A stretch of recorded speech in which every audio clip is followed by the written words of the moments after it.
Good morning, dear Dharma friends. Have we sound? Yay.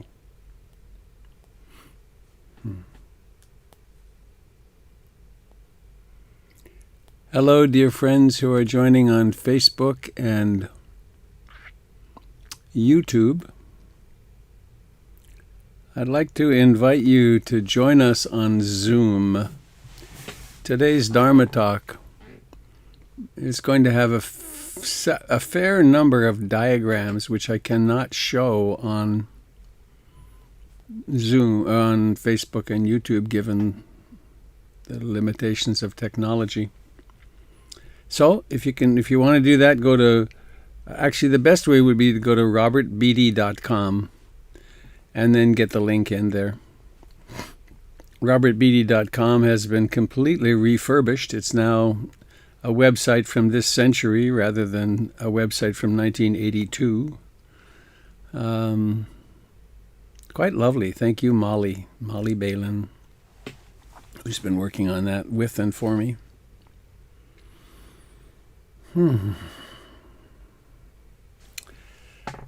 I want to take a moment to do this, to share my screen. This is where I am right now. I am broadcasting from inside this beautiful little shed that you created. Let me see here. Can I get back? Oh, here it is. Here it is in the building process.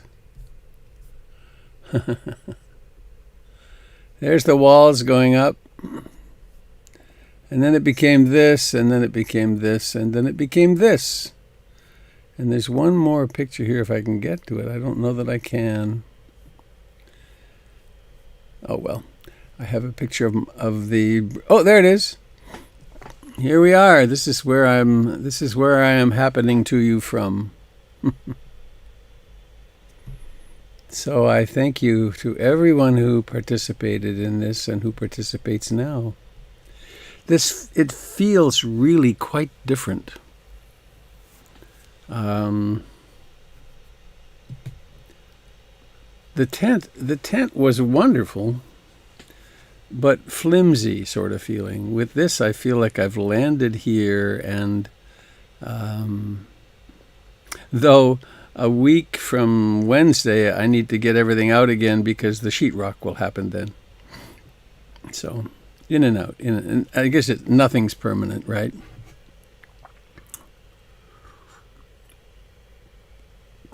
This is the cup that I drink my tea or coffee out of every day.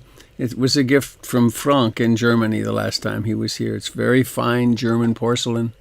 Incredible painting on it. So every time I drink out of it, I think of Frank. So, let's have a poem.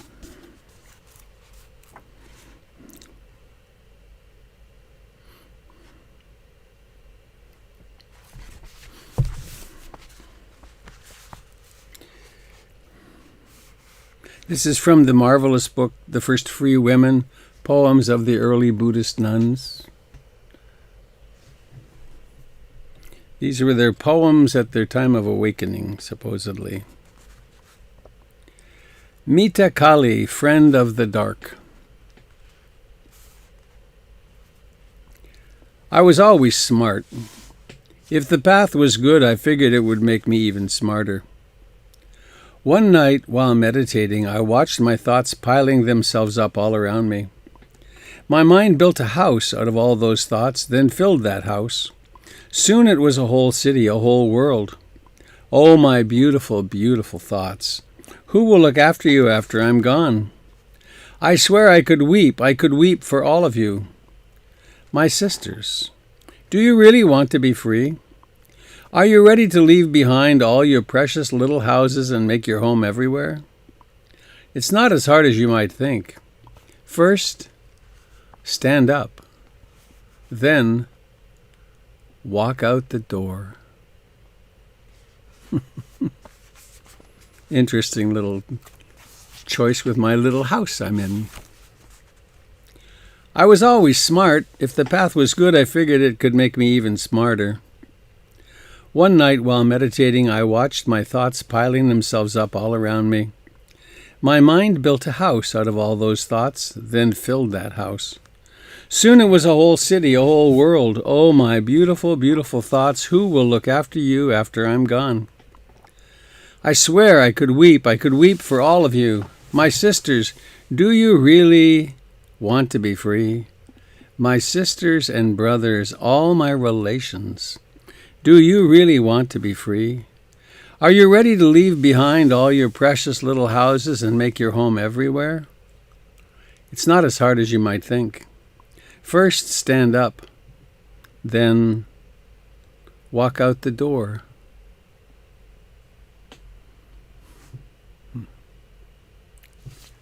I don't think we actually have to leave our home. I think we have to leave the attachment to things.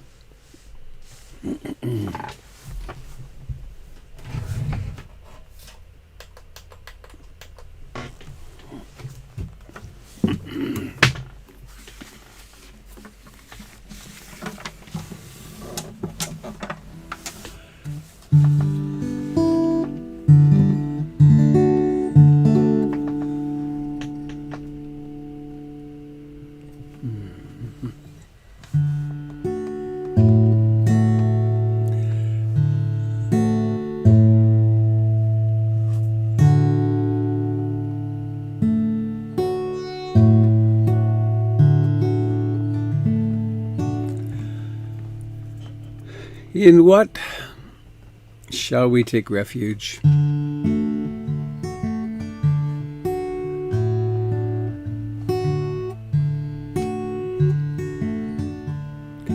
I should say this, in case any of you are here for the first time or stumbled upon us.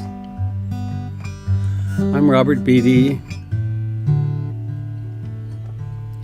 and this is a broadcast of the Portland Insight Meditation Community, a marvelous center and collectivity of humans in Portland, Oregon. And I'm in the Buddha Broadcasting Network Western studio in my backyard in Beaverton, Oregon. Check out portlandinsight.org for lots of information about meditation and the center and our marvelous community and different teachers.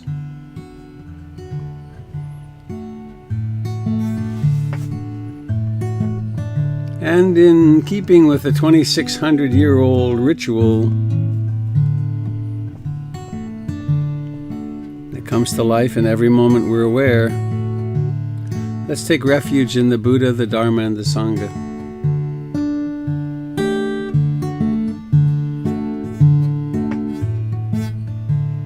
I take refuge in the Buddha, the one who shows me the way in this life.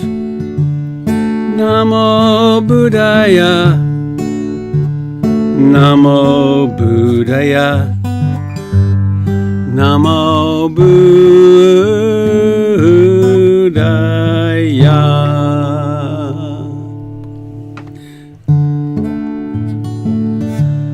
I take refuge in the Dharma, the way of understanding and love. Namo Dharmaya, Namo Dharmaya, Namo Dharmaya.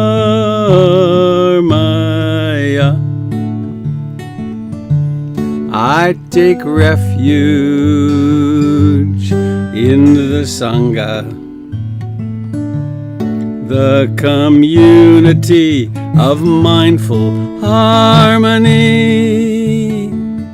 Namo Sanghaya, Namo Sanghaya, Namo Sanghaya.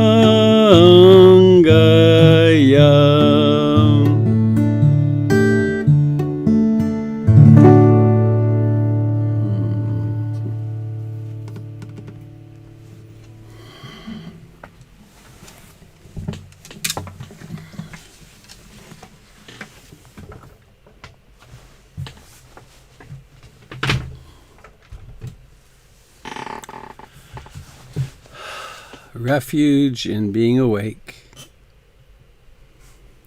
in what we discover in that awakeness, the Dharma, the truths of things, and the Sangha, the community of mindful harmony.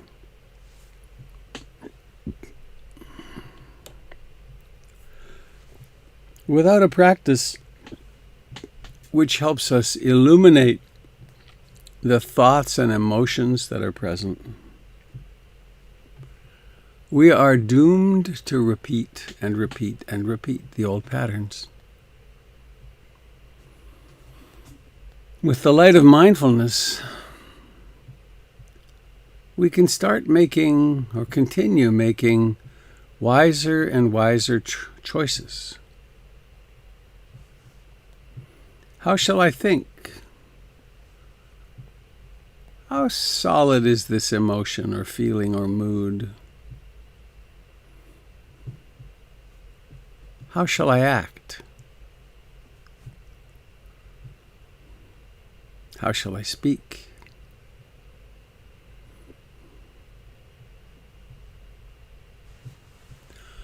So the stakes are rather high.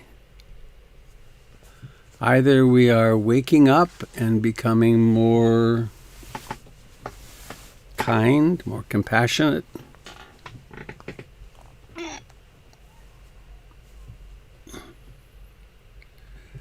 or we're falling asleep back into habits and unconscious patterns.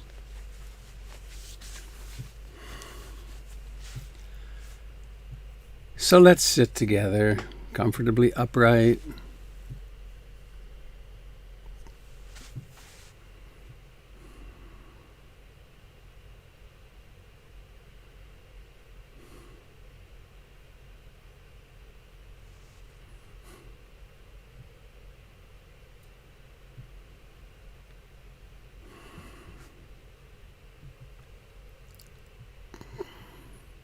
Let's notice that the body is fundamentally, foundationally, profoundly alive.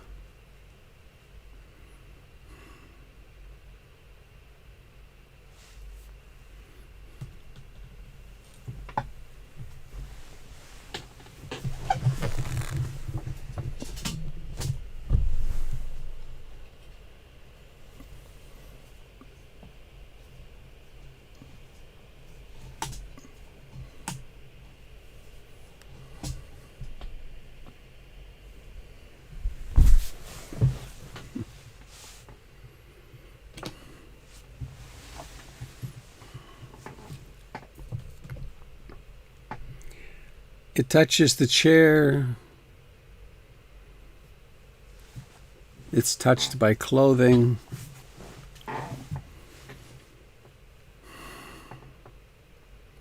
It tingles, it vibrates. It's warm, it's cool.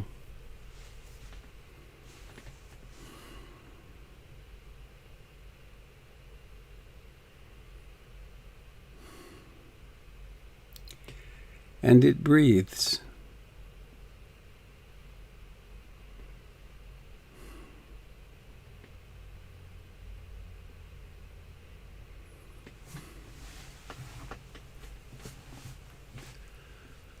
Not only that, but there's a mysterious capacity of presence or awakeness or knowing or mindfulness.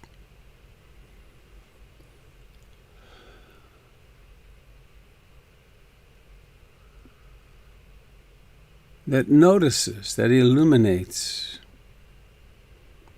all these phenomena we call the body.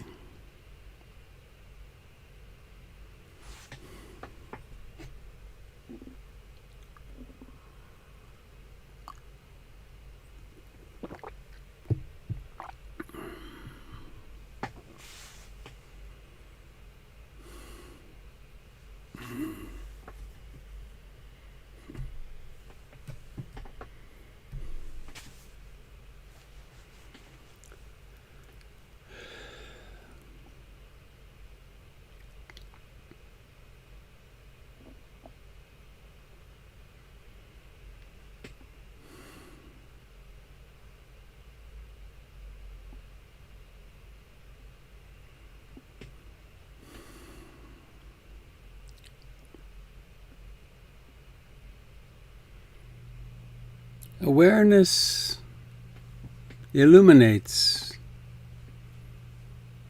all that it touches, the same as the sun does. Everything it touches.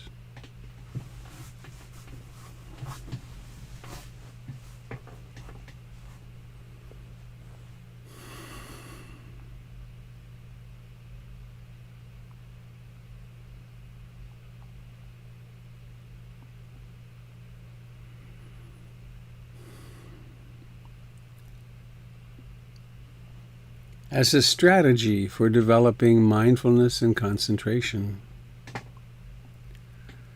we become softly, gently, fervently attentive to the sensations of in-breathing and out-breathing.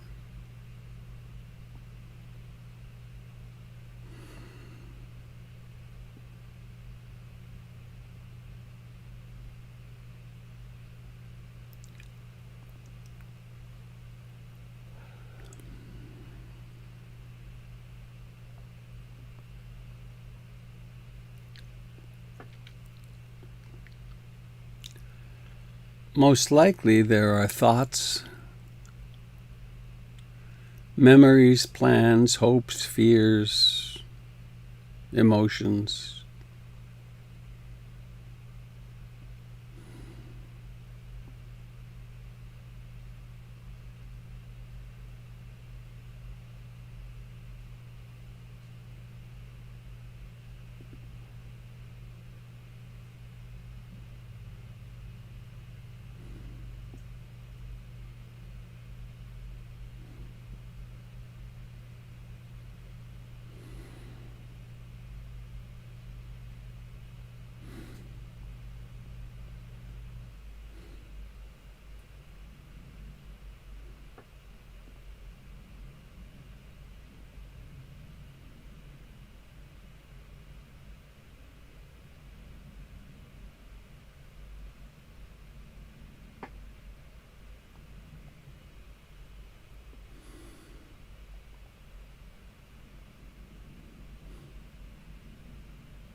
Everything waxes and wanes. Days come into being and disappear. Years, decades, lifetimes come into being and vanish.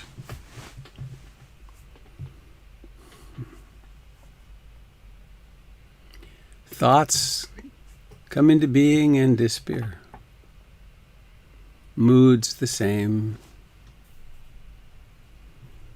Sounds the same.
observing as mindfulness comes and goes. The hindrances arise, desire and aversion and restlessness, sloth and torpor and doubt. They all have a life of their own, and mindfulness illuminates them. With mindfulness, there's the capacity of opting out. Thank you, please don't put me on the restlessness, agitation, worry mailing list.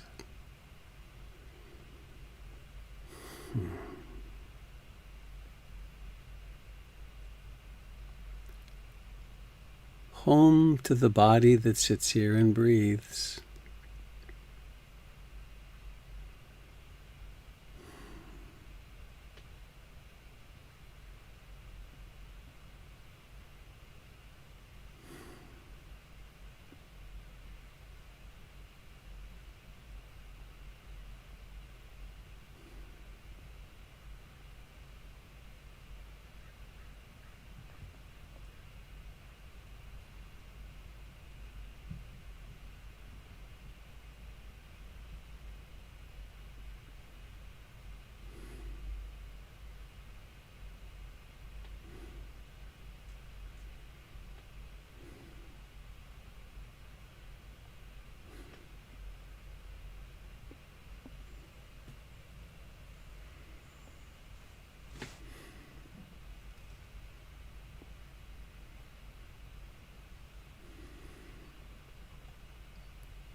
Thoughts think themselves into being.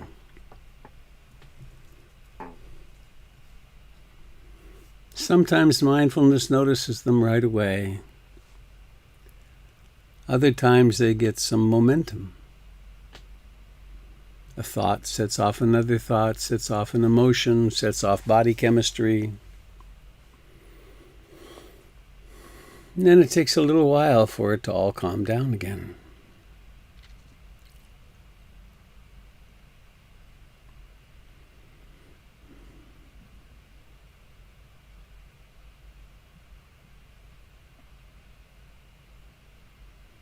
It does take a certain effort to sit here, doesn't it? A certain effort to return again and again to breathing.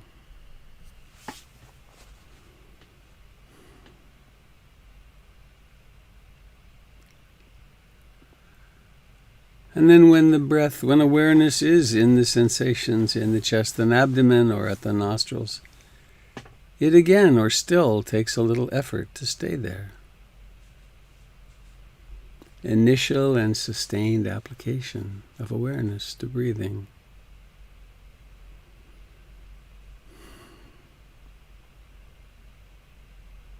Be kind, be loving. Do this generous act for the world.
in the practice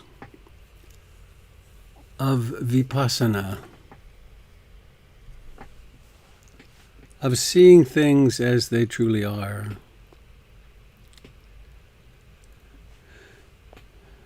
There's really very little to do. To sit and watch the miracle of mindfulness winking on.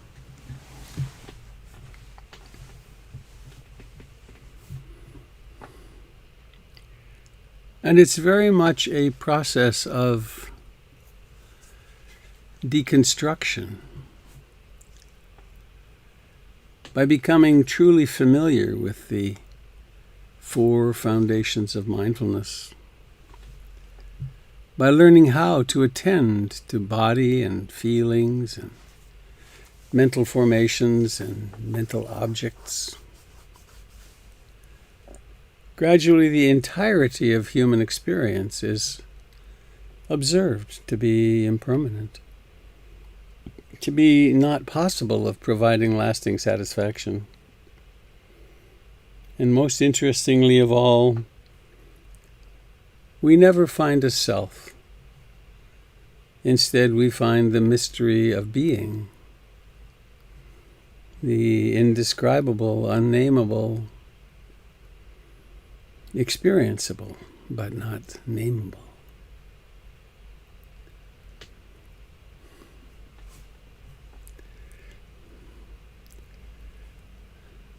In addition to this deconstruction, we are constantly being programmed, being conditioned by others, by our own minds, by the media.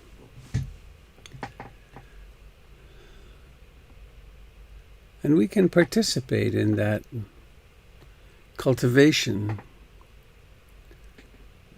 not only in mindfulness and concentration, but we can cultivate loving kindness and compassion and sympathetic joy and equanimity, patience.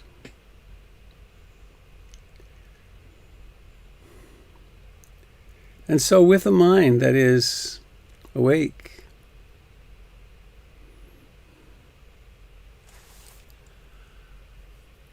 why not reflect upon someone whom it's really easy to love?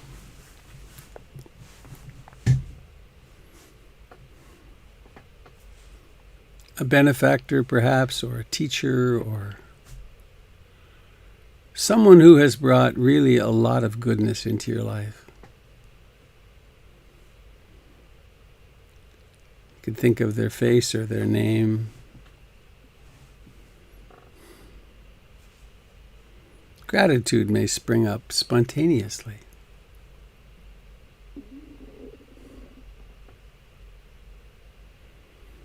And we could think appropriate thoughts like, oh, may this person be really happy. May she, he, they be free from all forms of suffering. May they be increasingly free from attachment to things and demanding of things to be the way they want them, and therefore free.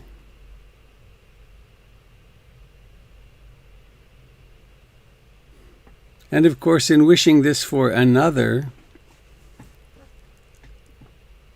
it's very simple to similarly wish to feel, to intuit, to pray, to form the intention. I too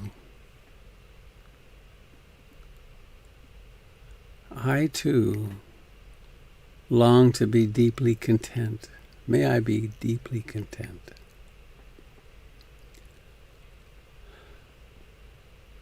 Life is very difficult. May I face it with ease and grace.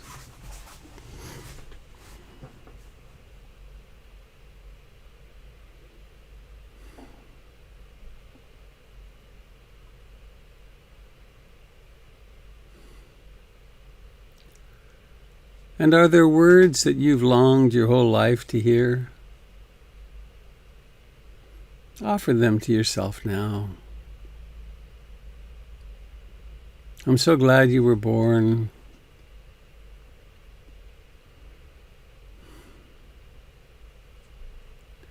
I'm so glad you're who you are.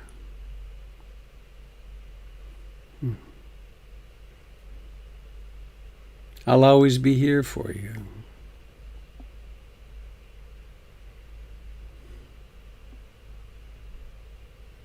Be generous. Be beyond generous. Hold yourself in all-encompassing love and compassion.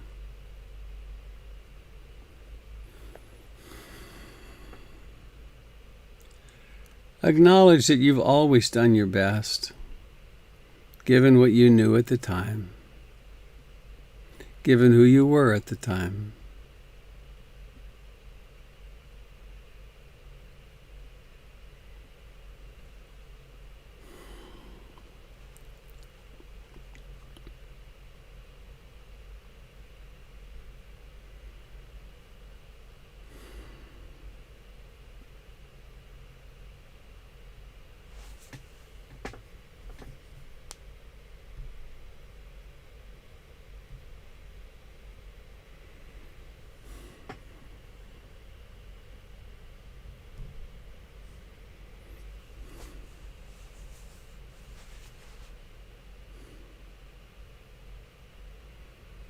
And now on the out-breath,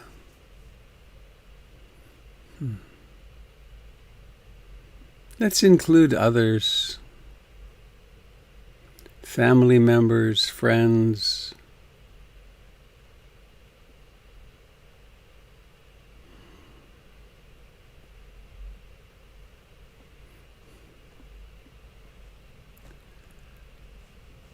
And if we were richer in time, we could do all kinds of categories.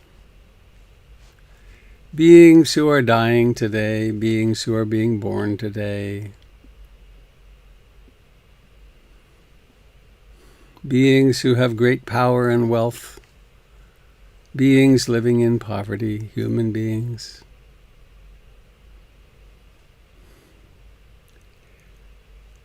And extending to our relations of the air, those who fly, who have wings, the spiders who release their gossamer thread to be carried halfway around the world, those who live in the trees themselves, those who walk on the earth, beings with hooves, beings who slither, beings with little tiny feet,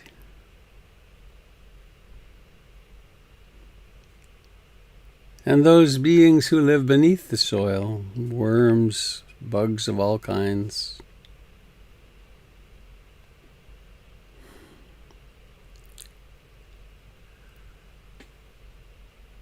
I take refuge in the Sangha of all life. And so we rest back into the beauty of life, into the realities of life.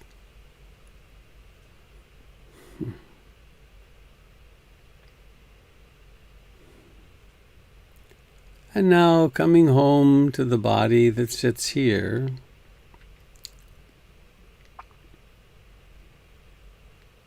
notice how extraordinarily alive it is. Everywhere awareness lands, there's life singing. Some pleasant, some unpleasant, much neutral.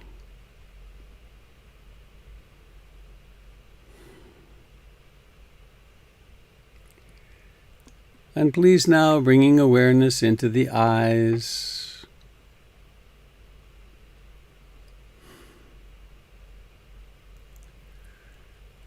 And doing what it takes, an intention and then the effort to let the eyes open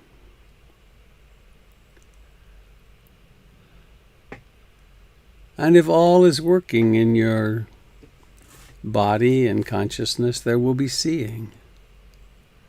Seeing requires the intact eye, light, objects.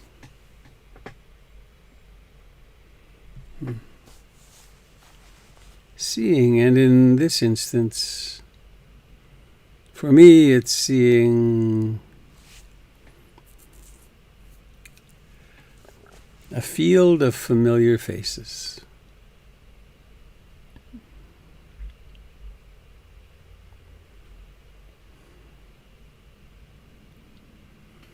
If you take the moment to let your eyes move from one face to another,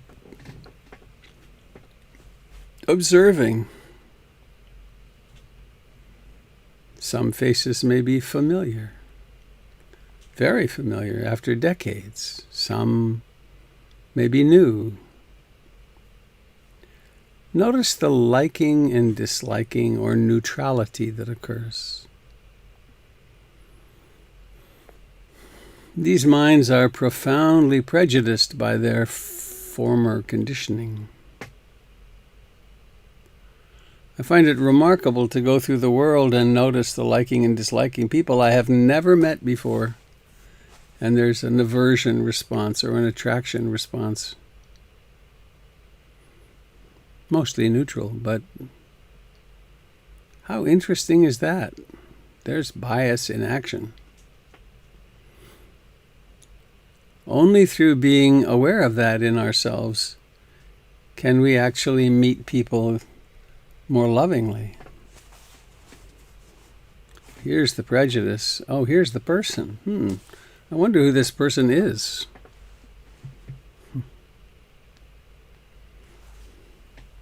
Mindfulness, the key to freedom.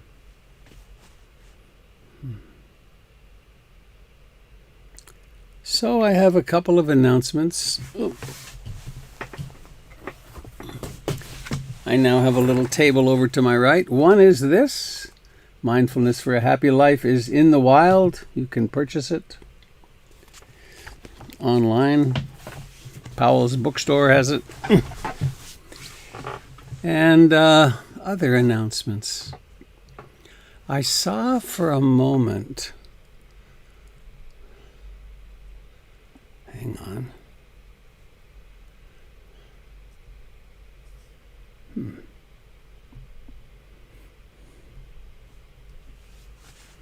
Candle, are you here?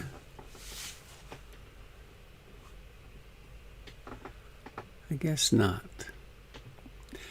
Candle Summers is beginning, I guess it doesn't happen now till September.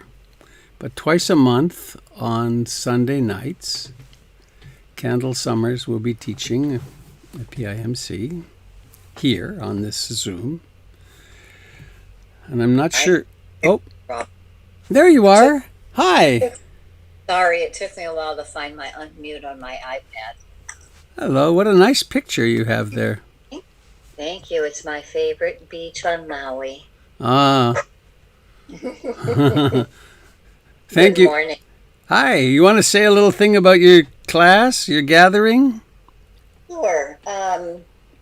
It does start on the first Sunday of September. And I've decided, because I had so much fun doing the simile with you, that for at least the first 4 weeks, we will have some fun with a few more similes and have interactions with each other about the simile, whichever one I pick. So, and then we'll still do a long Vipassana session and some metta practice. Excellent. And it will be, it has a different Zoom number than this one. So you have to look at the announcements, because it's not your Zoom, it's my personal Zoom. Oh, I see. Okay. Just a different meeting number. Right. Makes sense. Thank you. Nice to see you in your beautiful new environment. Oh, it's really something. It's really fine.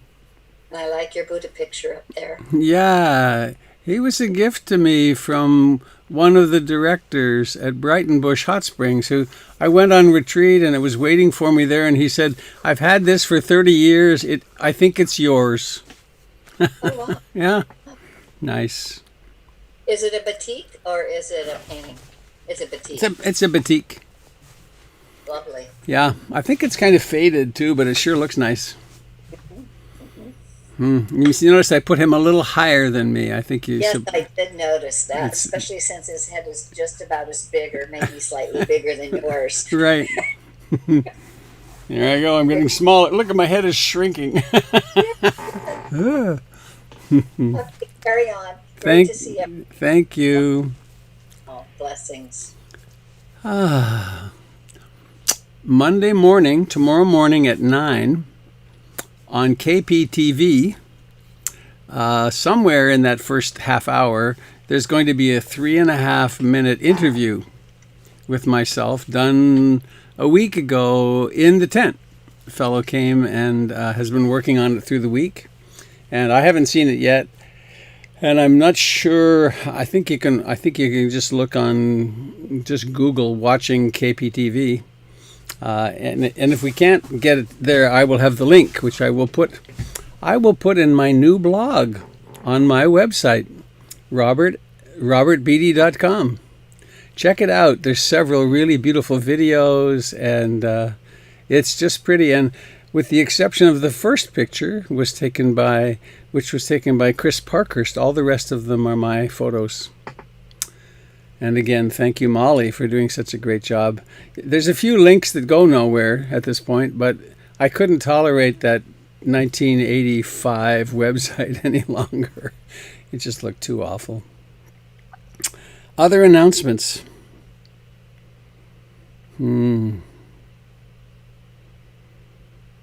Please reflect on generosity.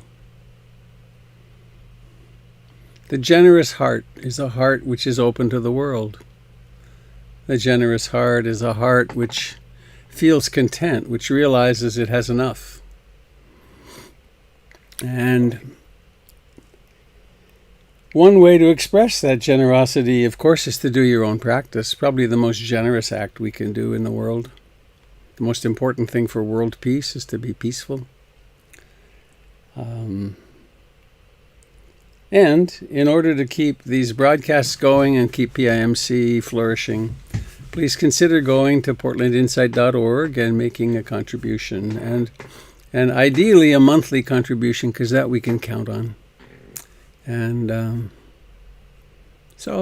enjoy the delight of it. The delight of giving.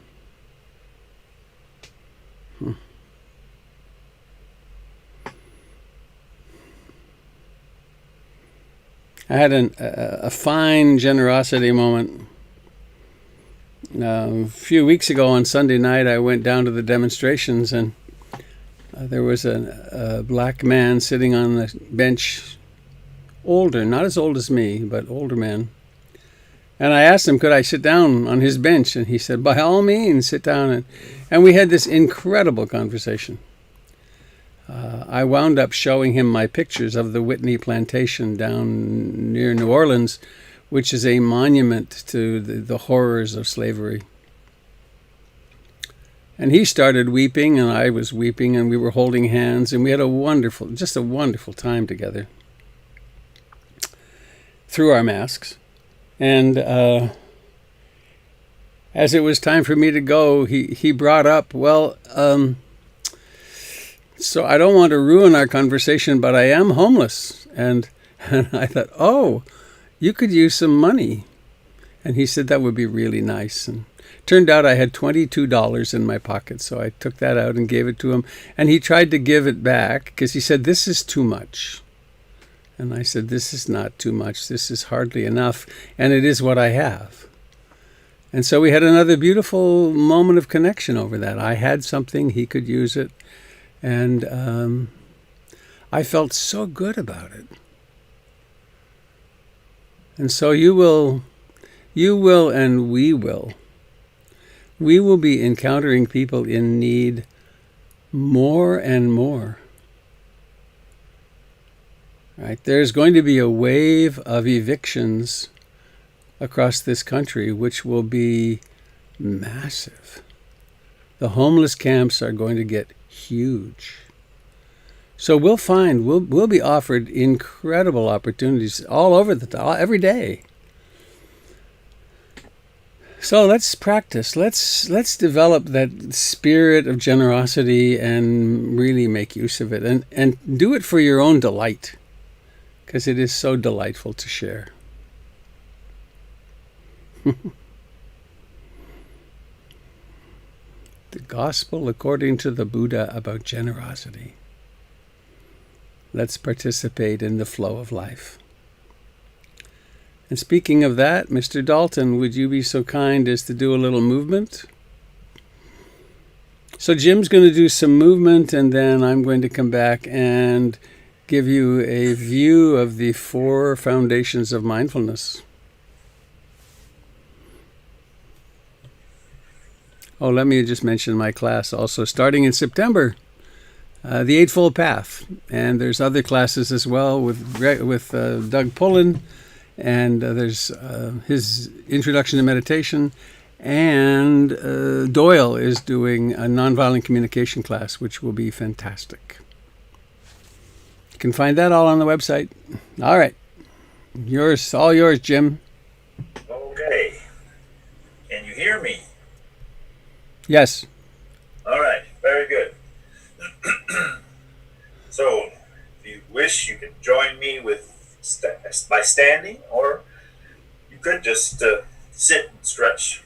But I like to feel my feet in touch with the earth, and sink into my knees and rise and feel that sense of agency, that there's not much I have control over in the world, but I can begin to heal my body from the assaults that I put it through sometimes, and the world imposes on me by sinking and rising and opening my arms, closing.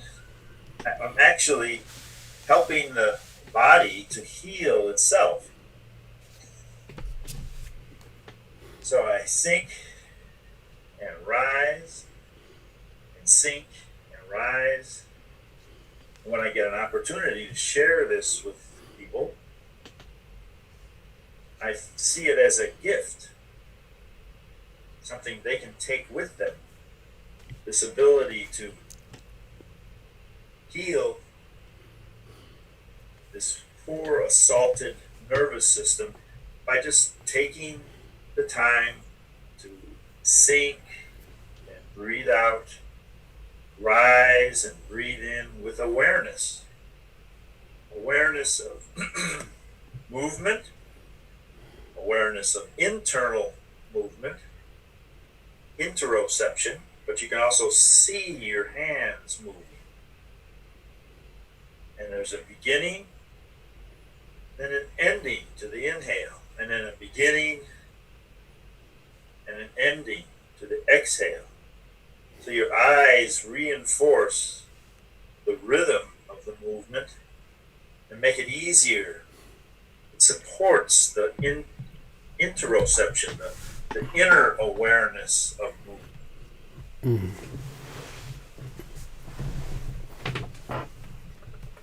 And when I teach, I try to end with a healing set of gestures. I never get to them in our Sundays because of the time framework, but we'll do a couple of them anyway before I forget about them. I need to remind myself that this is a good way to end. Bringing my hands together and crossing the wrists, I rest in the feet, the legs, soft shoulders, open fingers, open arms. Well, not open arms, but open hands at the end of the arms. And the arms are just coming together in the center. And then both hands to the heart and rest in that. Rest in the contact between soft fists in the center of your chest. Lift the thumb and feel the agency. You can differentiate the softness of your fist with the agency of the thumb, and then agency in the arms. Stretch them out and then relax and come back. So we have this breathing in, lifting the thumb, breathing out, expanding. Breathing into the center, into the chest, and then thumb up and out. In and out.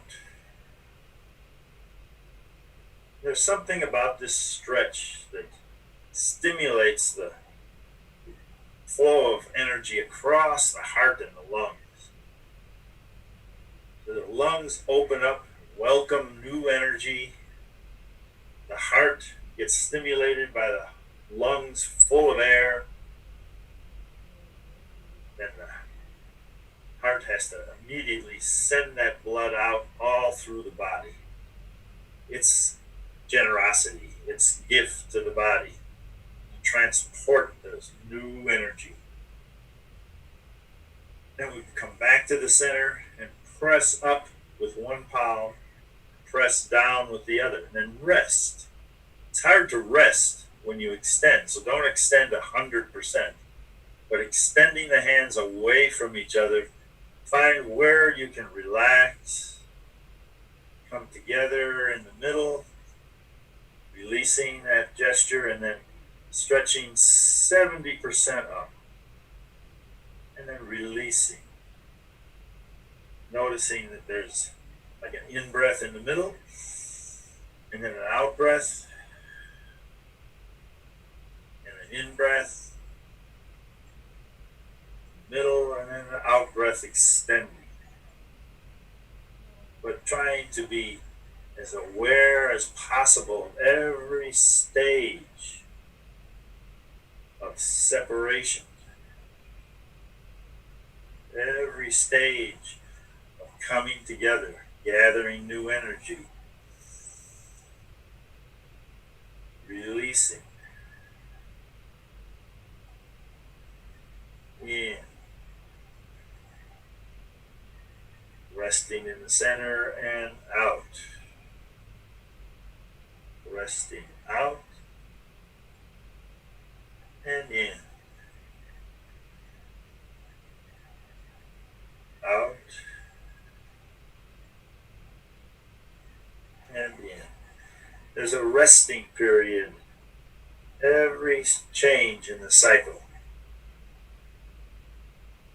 You can be aware of starting, ending, starting again, and we're going to be aware of the whole journey from extension, closing in,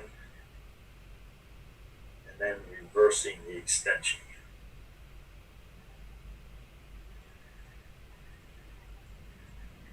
Now, pause, open the arms, let the palms face forward and rest. Rest in the knees, rest in the spine, hips, rest in the shoulders. You're balanced. Your body knows what balance feels like. It can just work its way into resting. But we also have agency. Take a breath in and exhale and bring the elbows together, dropping the chin. Open the arms and breathe in and breathe out. This is where our agency is. Aware of in-breath, aware of release. Aware of in-breath and release. How does it begin? How does it end? How does it begin? How does it end? What about the journey from the beginning to the end? Can I be aware of the whole journey?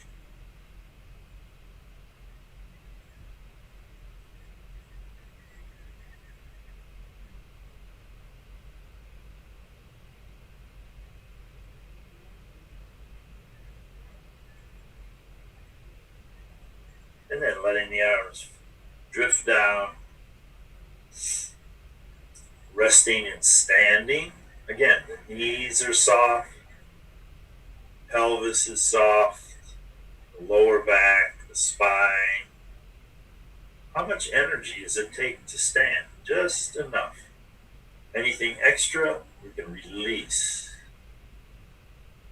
Resting in a standing form. Breath coming in, breath going out.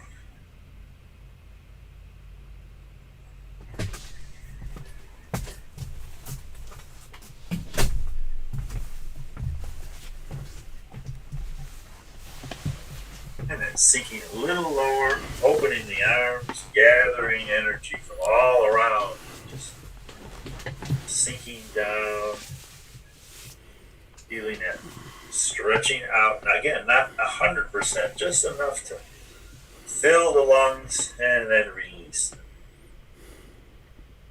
Making sure all the little nooks and crannies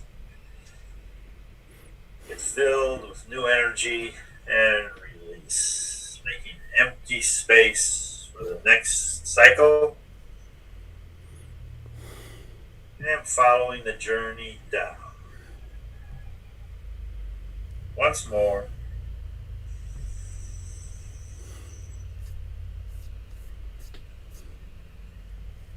Okay, very good. Thank you very much for joining me. I'm going to be online on Saturday from 9 o'clock until 2, doing a Qigong and meditation session at that point. That's the 15th, and you can find that on portlandinsight.org. And it would be helpful to register. That's the only way we can keep track of our Sangha within Zoom without other people dropping in unwanted. So please register between now and Friday, and I'll see you Saturday morning, hopefully, for a Qigong workshop. Thank you very much. Mm-hmm.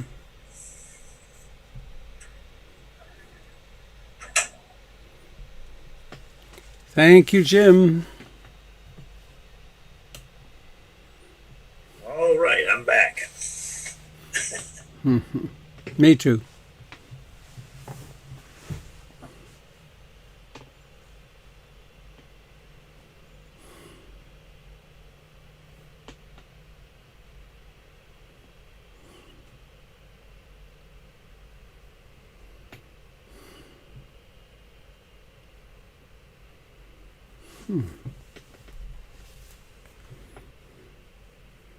I'm going to try a little experiment here.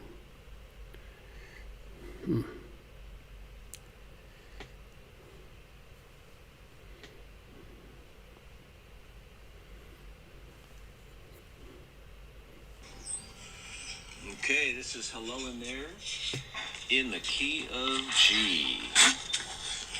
Can you hear this? My intro will just be like playing the, I'll just play it. Okay, it's...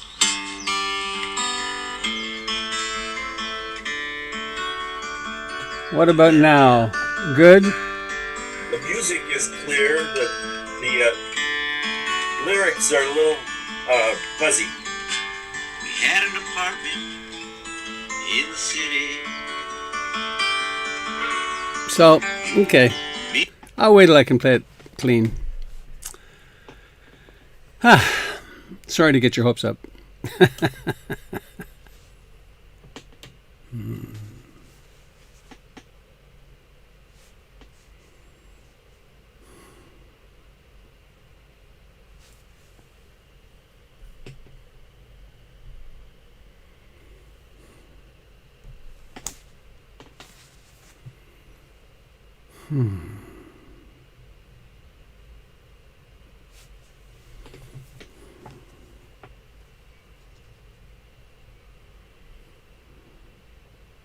So I'm going to share this poem instead.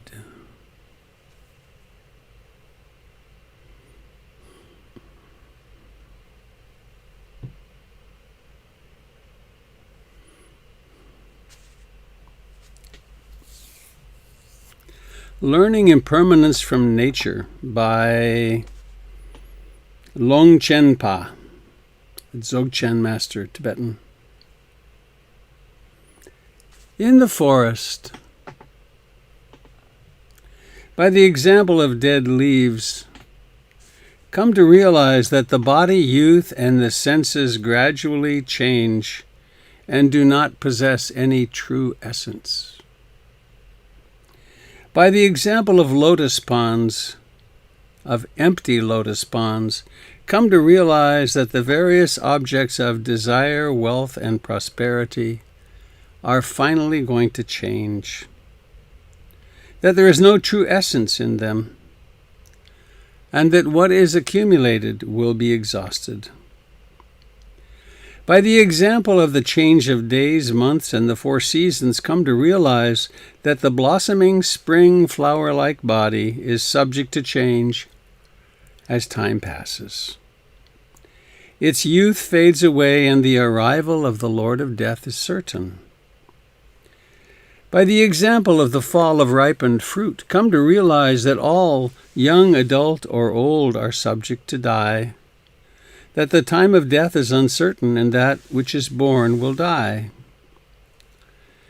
By the example of the arising of reflections in ponds, come to realize that the various phenomena appear but have no true existence. They are illusions, a mirage and a water moon, and are certain to be empty of true existence. By the example of the arising of reflections in ponds, come to realize that the various phenomena appear but have no true existence. They are like illusions, a mirage and a water moon, and are certain to be empty of true existence.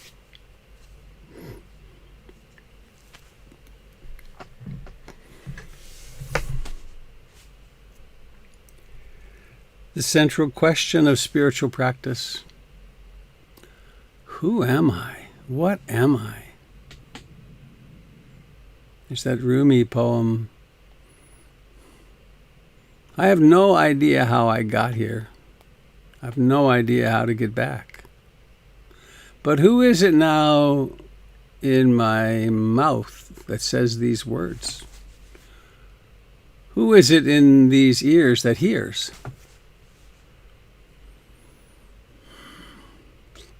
It's the question, isn't it? Who am I?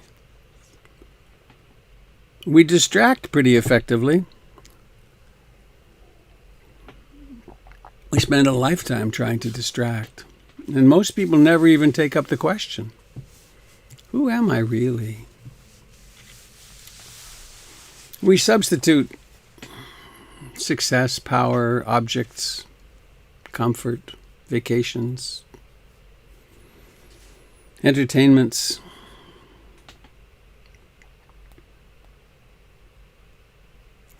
But sometimes, and I would say it's true for everybody on this broadcast, something happens to us that we get curious about something other than what we're conditioned to want. We start asking this question, who am I? Who am I? And so, and this will be one of the central topics of the Eightfold Path class.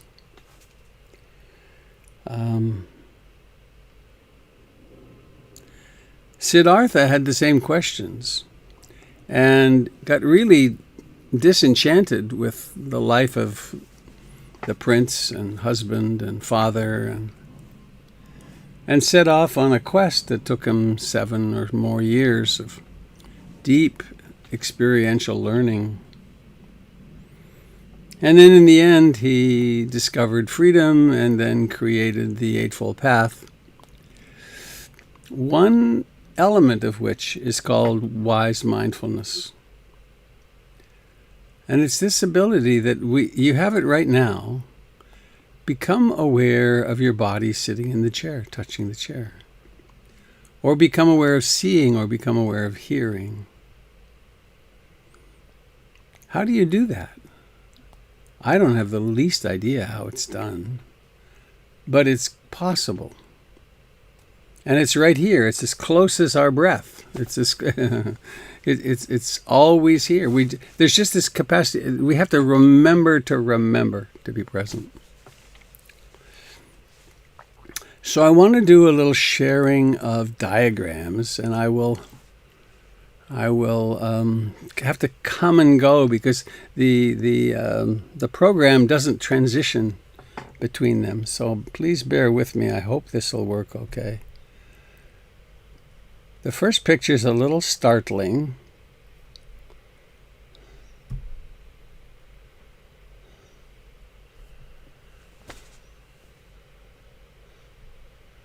The bodysuit.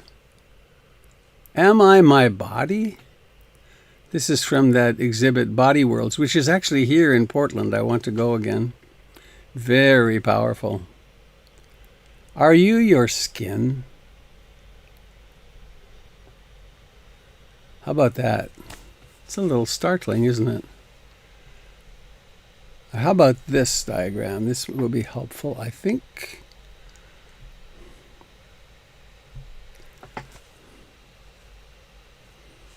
Oops, I wonder. Jim, is that on the Eightfold Path diagram? It's still black. There's no diagram. It says started screen sharing. May not work. Let me try again. I can describe these in words, but it seems helpful to have the diagram. How about now? Yep. So that has centered. Huh? It's not centered. The earth is behind it. Oh. Body, skin, and 4 foundations. Huh. I see. Oh, that one. Okay. Well, I think I'm going to bag it on the diagrams. Sorry about that. You'll have to come to the class. So it changes how I'll go about it. It's still quite possible.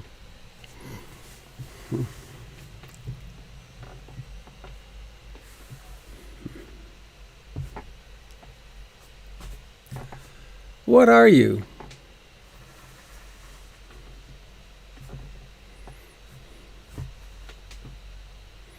I did a practice one time. I was in Pune at the Rajneesh ashram in the era of Rajneesh, and I did what was called an Enlightenment Intensive. It was 4 or 5 days. And it went like this. There were rows of people facing one another. And it was highly regimented. There was a person at the front with a gong. And the task was like this. Person A would say, "Tell me who you are." Person B would then have 3 minutes, as I recall, to respond. And then the leader would ring the bell and say, "Thank your partner, change over." And then that person would have 3 minutes to speak. And the witnessing person was instructed to give no response, but to listen intently, to be a blank field onto which the person could speak, project their reality. And as I recall, there were 3 repetitions. So each person got to speak 3 times. And then the persons in row A stayed where they were, and the persons in row B shifted one person to the left. So then you have a new partner. And we did that for about 10 hours a day or 9 hours a day. It was really intensive. And then there was dynamic meditation and a few other things. It may not have been that many hours, but it was a lot. Tell me who you are. Well, I'm this, I'm that, I'm this, I'm that. By the time one got to the 5th or 7th repetition, person, you get to be pretty run out of things to say. But there you were, and one continues. And then people started freaking out, and all kinds of stuff was revealed. And I had actually a really big, one of the biggest experiences of my life during one of the moving meditations on that retreat. So it's asking that central question, who am I? What am I? So the Buddha, in his great wisdom, proposes an hypothesis. Based in the truth of impermanence, is it true that everything is impermanent? Is it really true? Well, if I want to know that, then it behooves me to study myself. Is there something in here that is not impermanent? Is there something in here that gets satisfied and can then rest eternally? Is there something in here I could call myself? And the Buddha's hypothesis is no, there's not. But see for yourself. Don't believe anybody else. So if we're going to carry out this experiment, this observational experience, what will our categories be? Well, one is the body. The second one is called Vedana, or feelings, and that's different than we think of with feelings. The third one is mind, or consciousness, mental formations. And the fourth is mental objects. What else is there? The body's reactions to stimuli through the sense doors, mental creations and formations, and the objects, the phenomena that the mind can perceive. We could say, well, there's the soul, but then where do we observe it? That's an hypothesis that Western theistic traditions have. And then there's been all kinds of debate, how many angels can dance on the head of a pin and so on. The Buddha was much more empirical than that and said, let's observe what we can actually perceive. So we start with the body, and maybe I'll give one more try here, see if this could work. Doink. So Jim, let me know if I get what I want here. Let me try it here. I'm going to know what you want. Is it a bunch of green? Yeah, activities, postures, 32 parts. All right, body. good. Can you see my cursor? Yes, it's moving. Yay, thank you. Okay. If I want to study the body, if I want to be a scientist and study my body, this that I take to be my body, what can I do? Well, I can observe that it breathes.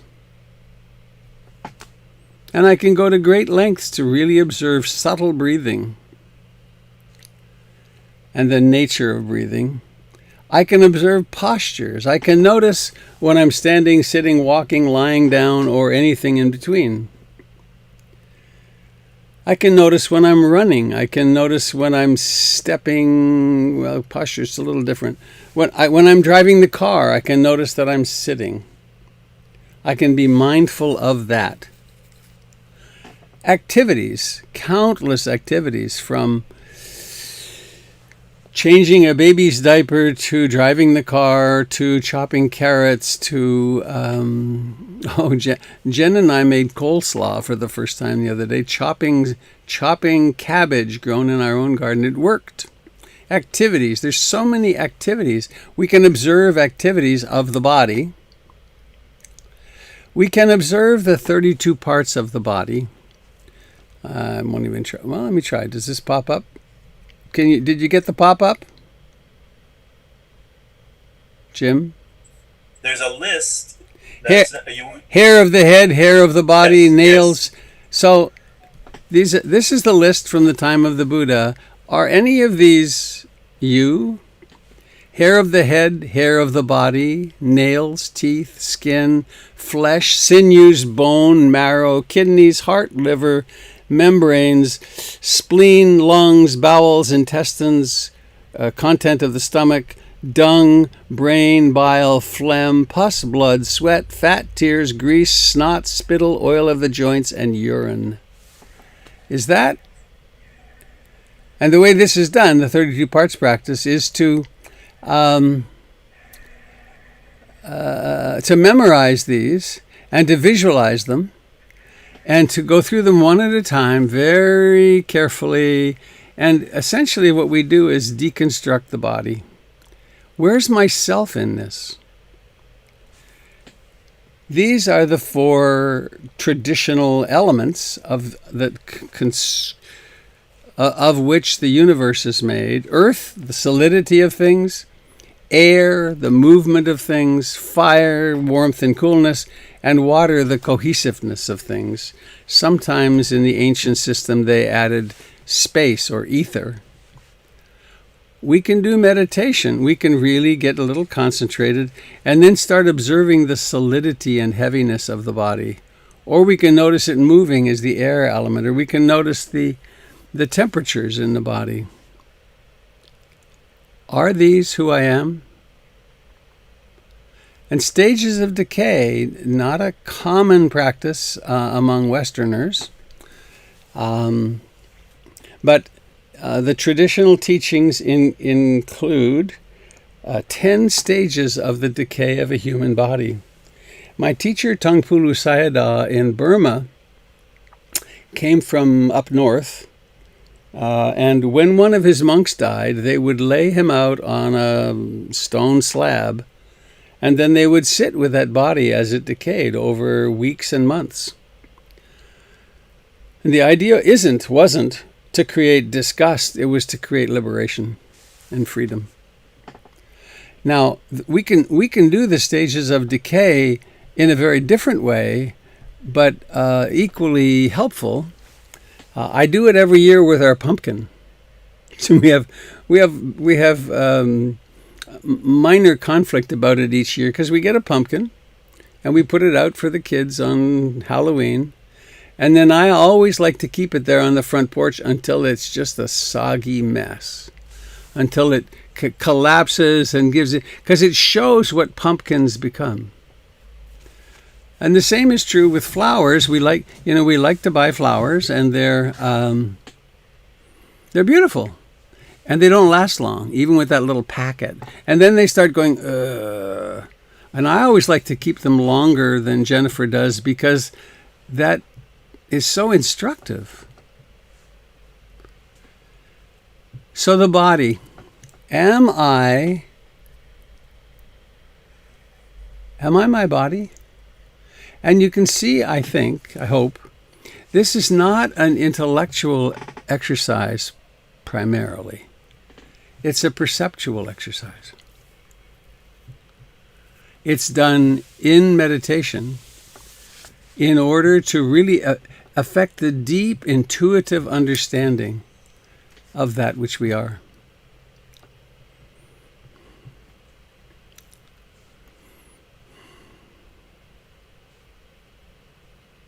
Body. I invite you now, feel your body, know your body.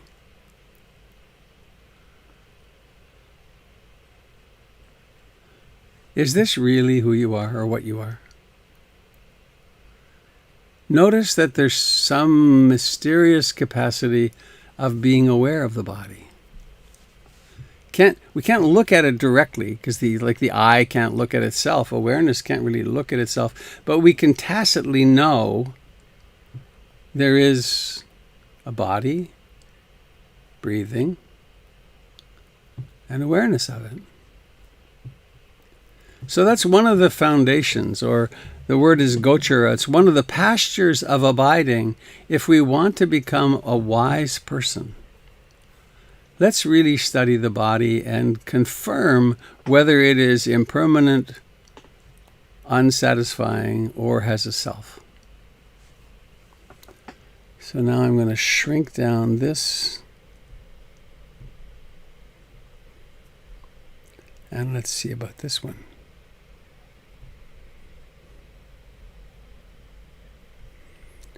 Now, a second category of experience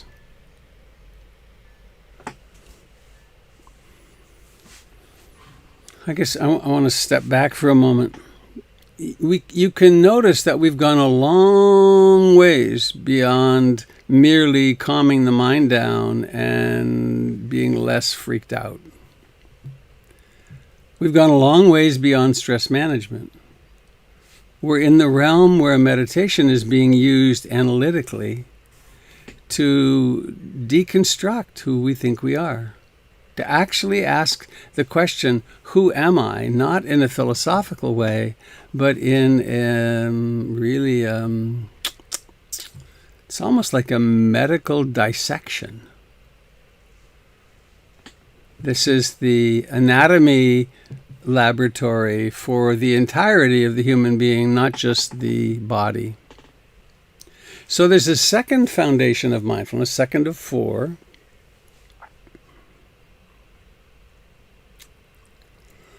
which is the realm in which experience happens.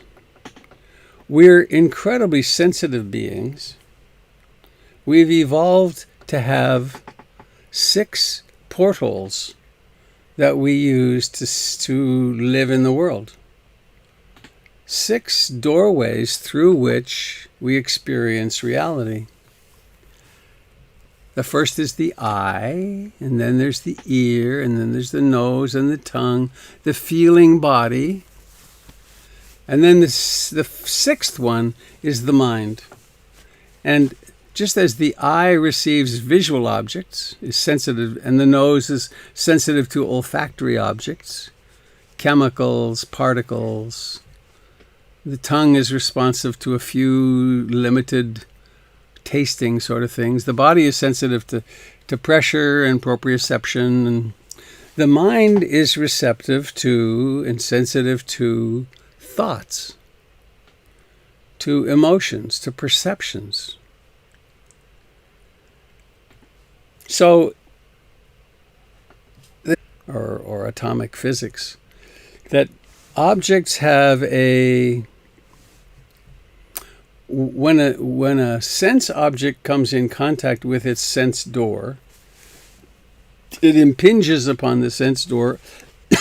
The experience has a characteristic which is either pleasant, unpleasant, or not yet decided, or neutral. And that this happens with every sense contact. And that this is what drives us through the world, because we're conditioned to seek the pleasant, avoid the unpleasant, and not notice the so-called neutral. So I'm going to see if I can get this up now. Jim, will you confirm if I get it up? Desktop 2, share. Looks like I did.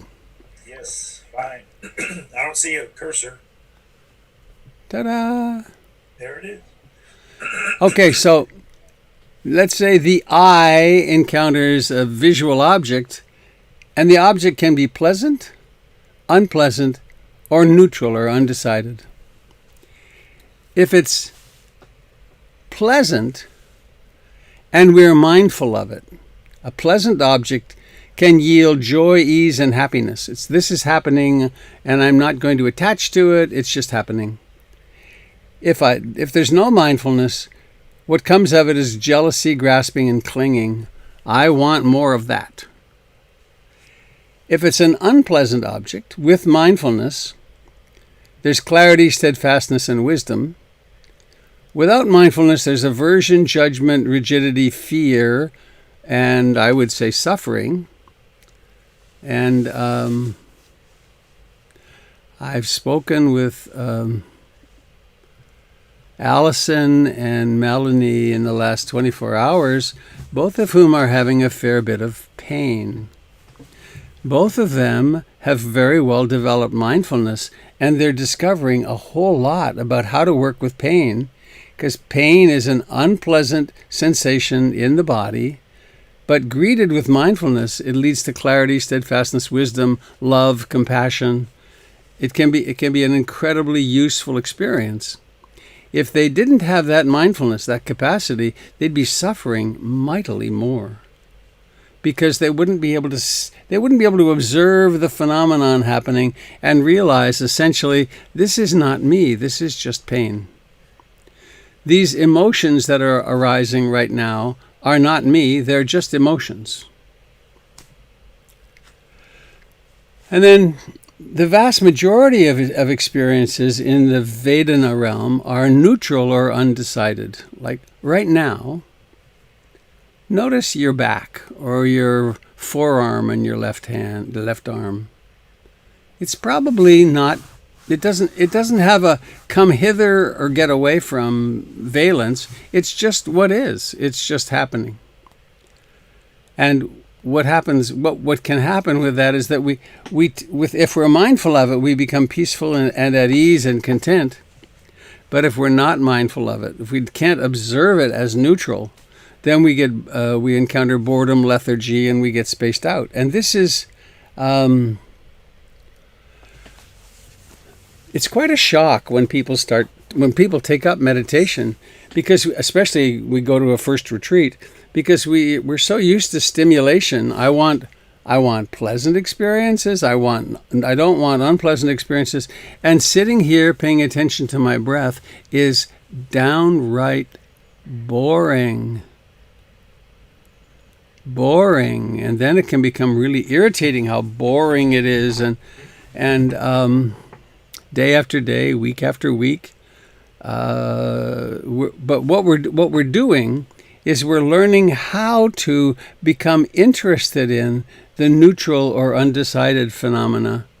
And with all three of them, we're discovering that they are, coming back to you here,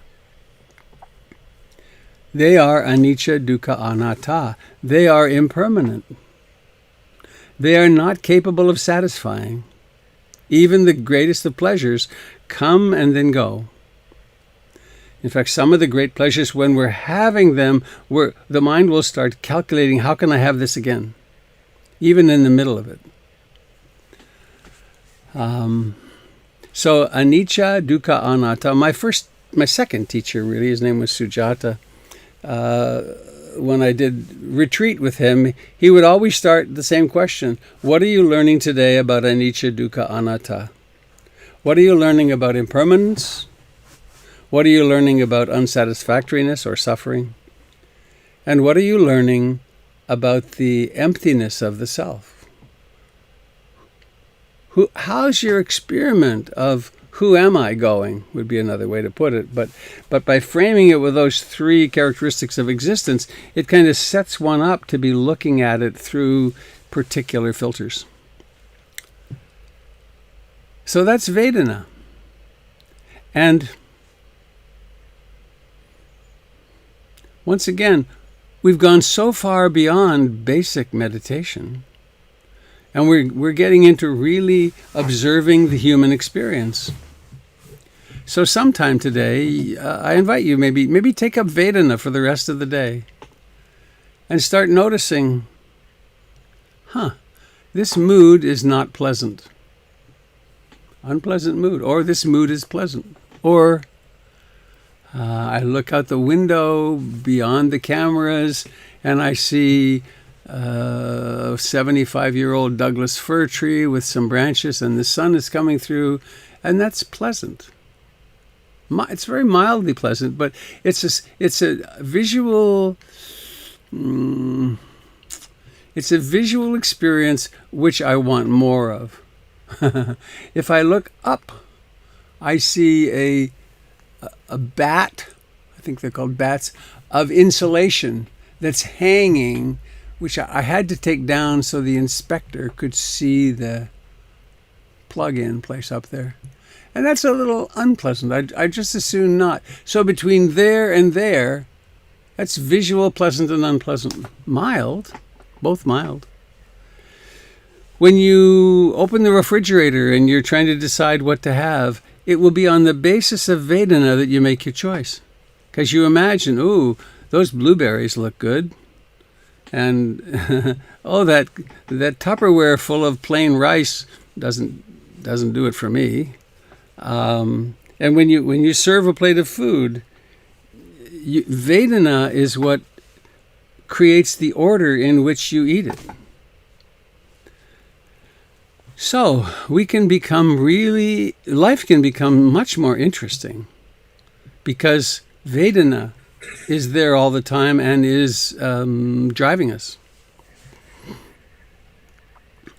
You can use, it's not so common now that we're walking in busy spaces, but when you are or were, you can notice the Vedana that arises with different people as you encounter them. Liking, disliking, and relatively neutral or undecided. All right, nod if you're hanging in there. Is this making... Okay. It's a lot. So, that's two. Two mints in one. Schizoid association with advertising. So we have body, feelings.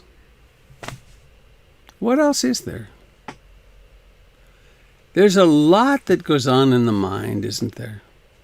So we've got the body and the body in the interaction with the outside world. What about the phenomena? No, it's not the phenomena. What about the complex relationships that happen in the mind? And I'm going to expand this and see if I can share it.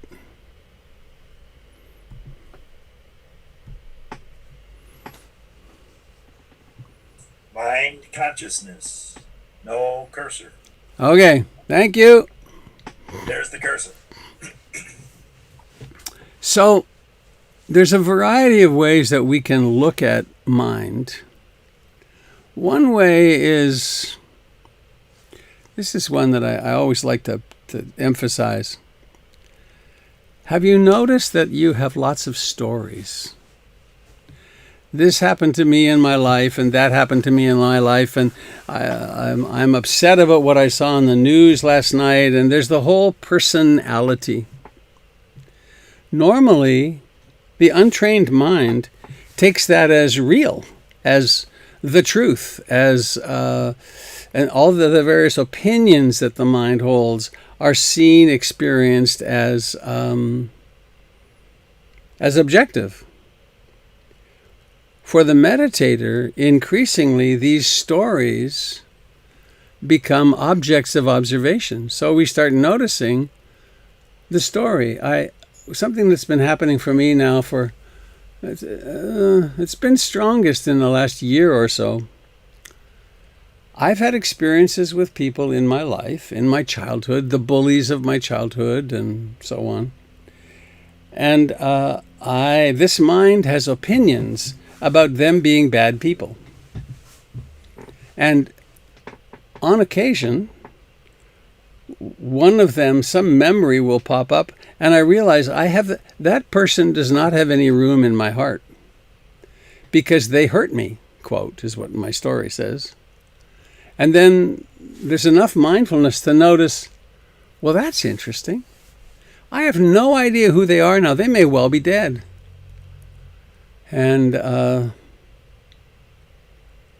so why have these tight spots in consciousness around people who, when they did what they did, they were doing the best they could. They were unaware, unconscious.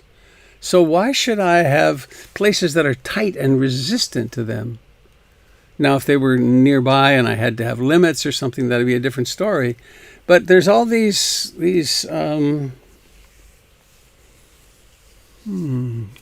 tight spots.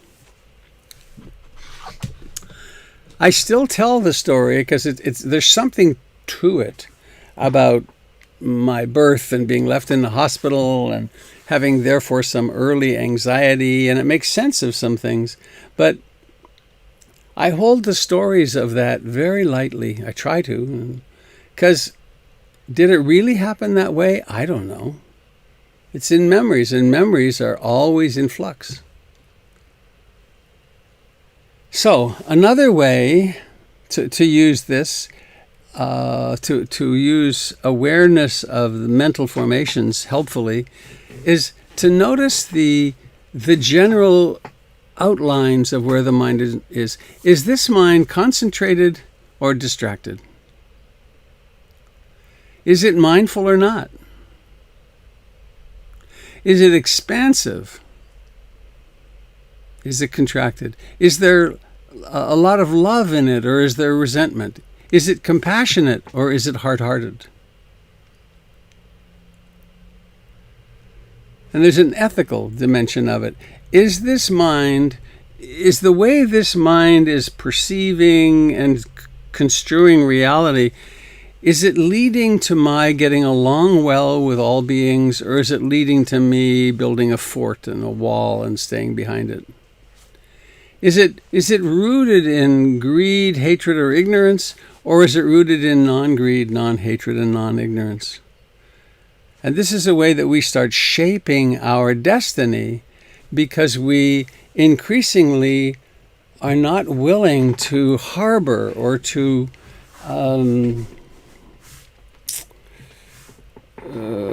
persist in states which are selfish. And lastly, in this section, I want to talk about moods. Moods are a very complicated phenomena. They're body-mind phenomenon, and they arise somehow or another between that which knows and reality and the experiences that are occurring. And they color everything. I have a little 1-minute video that I couldn't find, unfortunately, quickly now. I show it on retreats often. It's a series of, it's a video of a person going into New York City, and they ride a train and they're in a taxi, and the music is really cacophonous and jarring, and then the same 30-second, video clip is shown with Pachelbel playing, very melodic. And the difference in the experience of those two framings is really quite shocking.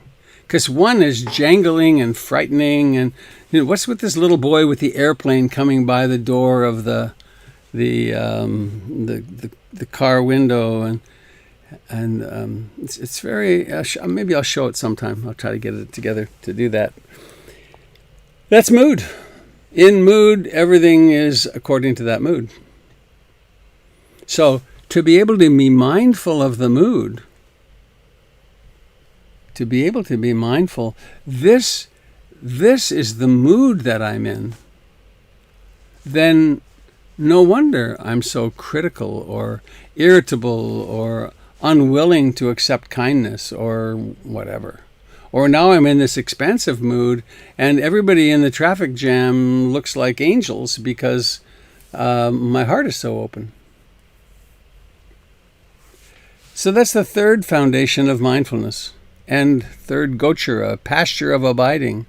And I hope you can see how useful it is to be mindful of mind, of the mental formations. Because if we're not, then we are them, and they are the fruits of our conditioning that come out of the past, the fruits of our biology, and we have no freedom. One of the really sad consequences of this is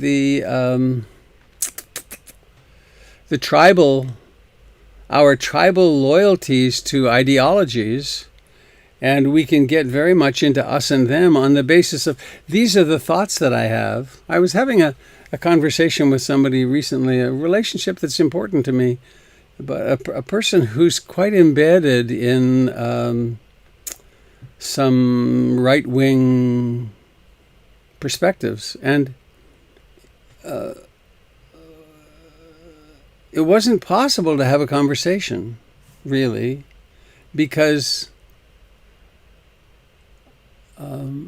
the ideologies that I tend to believe in, we couldn't talk about them as ideas and thoughts. They were instead articles of faith or truths. So conversation doesn't go very far in that kind of circumstance, and we have a serious problem with that right now.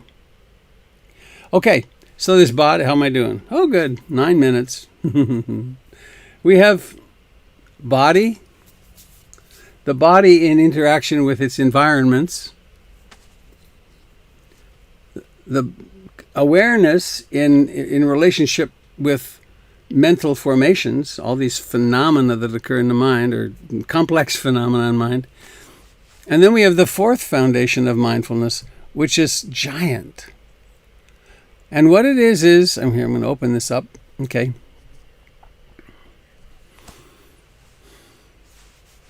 In this moment, please become aware of seeing. Seeing is an indisputable fact. It's a phenomenon. Take your hands and clap them together. Feel contact. That's as real as anything. So, is this, if we reflect on this through the lens of anicca, dukkha, anatta, is this a self? Is this permanent? Does this provide lasting satisfaction? How about this visual objects right now? Is that yourself? Or hearing these sounds that come from the speaker, ostensibly from someone sitting at a distance? Is that yourself? Is it permanent? So I'm going to open this up. Boom. Oops, that didn't do it. Ah! Wrong place.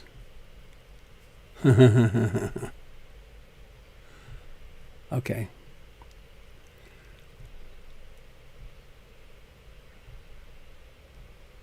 Okay, let's see if I can get that. Here you are, coming back. Jim, do I get mental objects, phenomena? Yes. Yay. Okay. So, let me take a little diversion here. We can't do all of these at the same time. And for the most part, we don't even need to pay attention to them. But knowing how to pay attention to them is very helpful. So, in our meditation practice, early on, we discover the 5 hindrances. There's desire, and desire is really a direct experience, isn't it? You can taste desire, you can feel desire in your body, you can salivate around desire. Desire, sense desire, lust. You can also experience aversion and hatred, disliking the mind striking against objects. You can observe doubt, confusion, and despair. You can observe sloth and torpor, dullness. You can observe restlessness, agitation, worry, and remorse. These are phenomena that are part of your direct experience. Are they who you are? When you're really angry, are you that anger? Or is that anger a phenomenon that exists in body-mind? Similarly, the 7 enlightenment factors, which are antidotes in a way, they replace the 5 hindrances over time. Are you, hang on here, we cultivate, I shouldn't touch that, maybe it was a mistake. We learn to cultivate mindfulness, curiosity, persistence, effort, rapture, joy, concentration, equanimity, tranquility. These mental phenomena, they're called the enlightenment factors. And they are as experienceable as if you clap your hands together, but they exist in mind. Is that making sense? They're real experiences, but they're not tangible. And then I'm going to skip over a couple here and open this one, which really I think makes life much more interesting. The 6 sense bases. Is it going to do it? Oh no, it's down here. I wonder if you'll get this. Oh, so you probably didn't transition, would be my guess. Hang on. Where are you? Oh, I got to do this. Click. All right, now, can I get to that? Let's see. Trying one more time. Thank you for bearing with the technology. Will it work? Dun dun dun.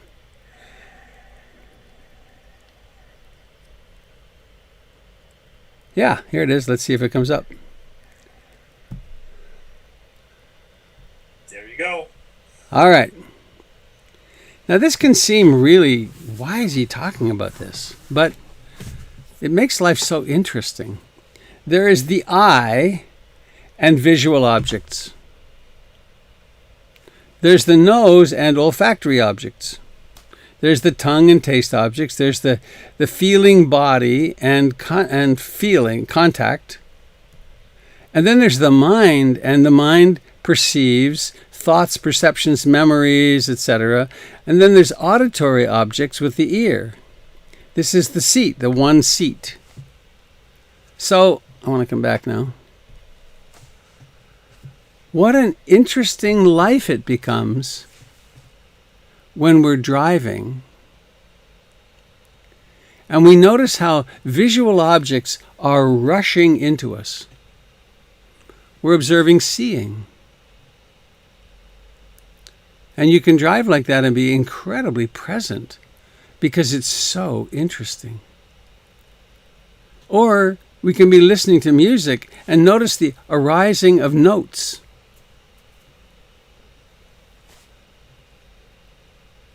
Or we can have something, the scent of which smells really good to us, and in breathing we can realize there's the sense of smell. And then if we bring into that anicca dukkha anatta,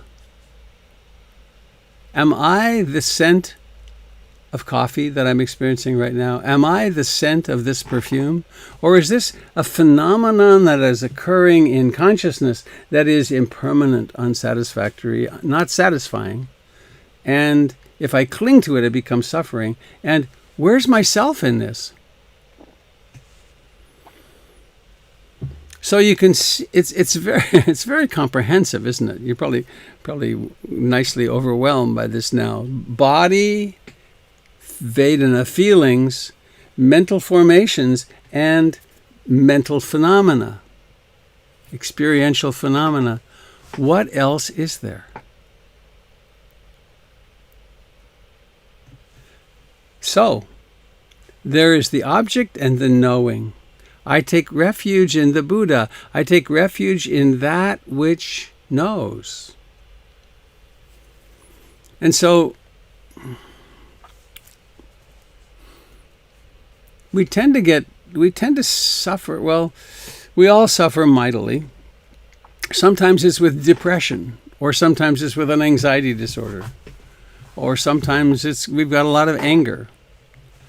What an incredibly liberating reality it is to be able to become increasingly capable of observing those afflictions, the identification with those things, and realize, it's not me.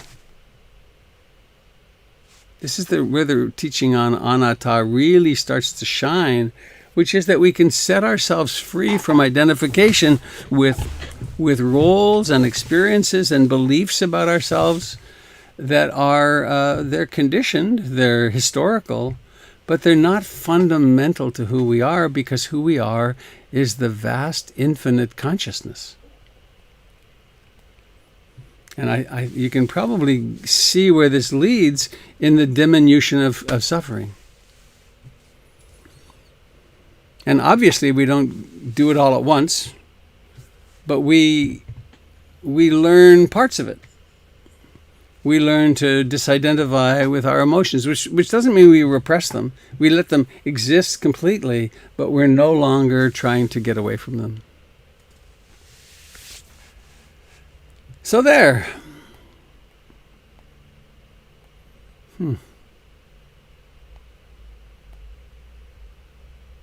Thank you for listening. I will do my best to post some of these diagrams to my blog, which I haven't used yet. I hope I can get into it. robertbeatty.com. There's a blog. You have to look on the website. There's 3 little lines at the top on the left, which is how you get into the different menus.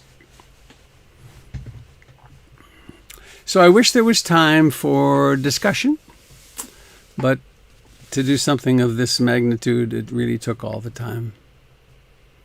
So this is the 7th step, the seventh facet of the Eightfold Path, known as wise mindfulness. A beautiful thing.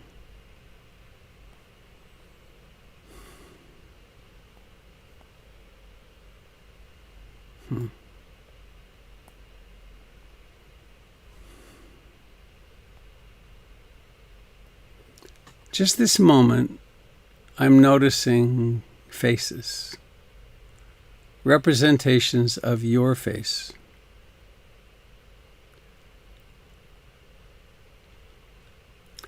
And if I dare to do that and recognize these aren't just pictures, these are people with whom I have relationship. And there's a softening. I got a little weepy there for a moment. It's like, wow.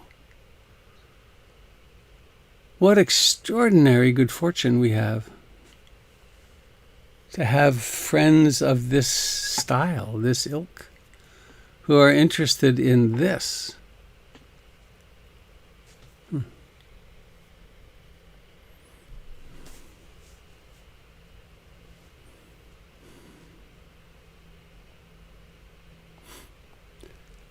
So let's close today. Let's close today in a Sufi way. It's got a little lilt to it. With the practice of Ya Shakur. Ya Shakur is one of the 101 beautiful names of God in Islam. And it's a practice that you do usually when you meet someone, but we're meeting here. You put your hands in your heart and let your heart fill up your hands with all the extra love you have. And then we say the words Ya Shakur, and like this, do this. And it means how exquisitely the One, the universe, God, is manifesting to this moment. Is manifesting in this moment to me as you. Ram Dass used to say, you might as well enjoy yourself because you're God in drag. So, Ya Shakur, how exquisitely the universe is manifesting in this moment to me as you. And I'm going to unmute us, and We'll do that 6 times and be mindful of it. Here we go. Ya Shakur. Ya Shakur. Ya Shakur. Ya Shakur. Twice more. Ya Shakur. Ya Shakur. Ya Shakur. And that is, of course, a wonderful way to go through life with each person that we meet. So thank you so much for coming today. Really a delight to be with you, and thank you for listening to this long lecture on the 4 foundations of mindfulness. Have a lovely Sunday, and perhaps I'll get to see you tomorrow morning at 7. Bye-bye. Bye-bye. Bye. Bye. Goodbye, dear friends on Facebook and YouTube. Have a great day.